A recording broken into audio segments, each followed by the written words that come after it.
Hello friends, welcome back to my channel. বাড়িতে অতিথি এসেছে, বুঝতে পারছেন না কি দেবেন বানিয়ে।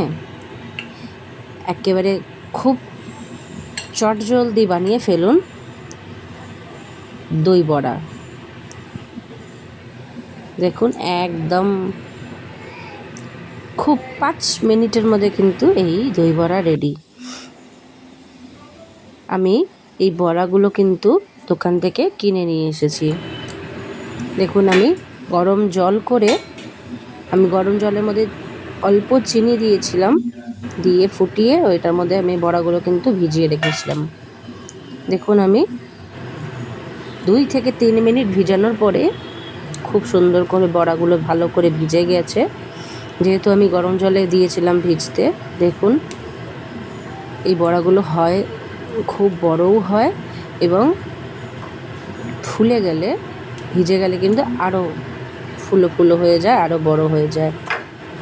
আমি জলগুলো তুলে নিচ্ছি। দেখুন, একটি বাটিতে নিয়ে নিয়েছি। ভিডিওটা কিন্তু কেউ স্কিপ করে যাবেন না, এটি অনুরোধ রইল। দেখুন, বড়াটা কিন্তু খুব সুন্দর ভিজে গেছে। আমি 4 টুকরো করে কেটে নিচ্ছি।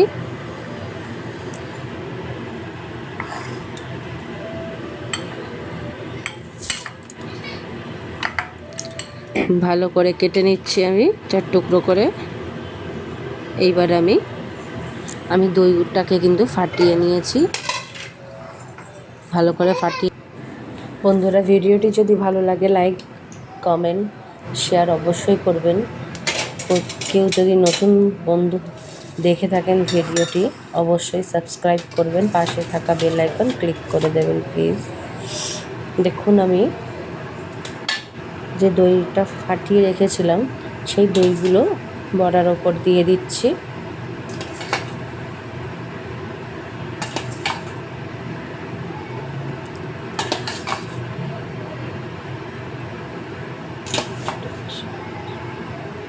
দইটা কিন্তু আমি একেবারেই পাতলা করিনি।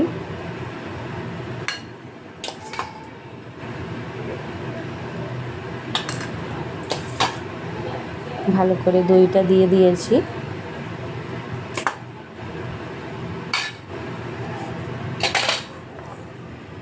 এইবার আমি উপর থেকে দিয়ে দেব একটু লবণ।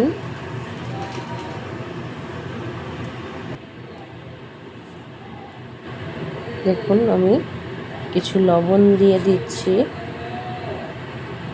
আমি কিন্তু দইটা ফাটানোর সময় অল্প লবণ আর একটু মিষ্টি দিয়েছিলাম।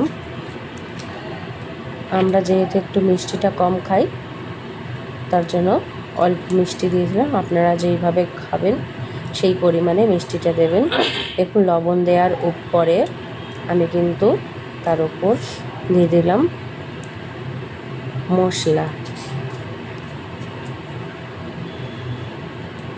দই বড়ার মশলা দিয়ে দিলাম।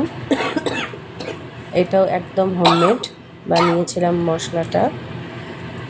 আর দিয়ে দিলাম কিছু কুচিয়ে রাখা ধনেপাতা। এটা কিন্তু একেবারে খাবার জন্য রেডি হয়ে গেল দই বড়া। একদম 5 মিনিটও লাগলো না কিন্তু এটাকে আমার তৈরি করতে। এইভাবে বন্ধুরা বানিয়ে দেখবেন, কেউ বুঝতেই পারবে না যে এটা বড়া আলাদা করে কিনে নিয়ে আসা হয়েছে। ইনস্ট্যান্ট তৈরি হয়ে গেল দই বড়া। বন্ধুরা, আজকে এই পর্যন্ত। আবার দেখা হবে একটি নতুন ভিডিওতে। এখনকার জন্য বাই বাই।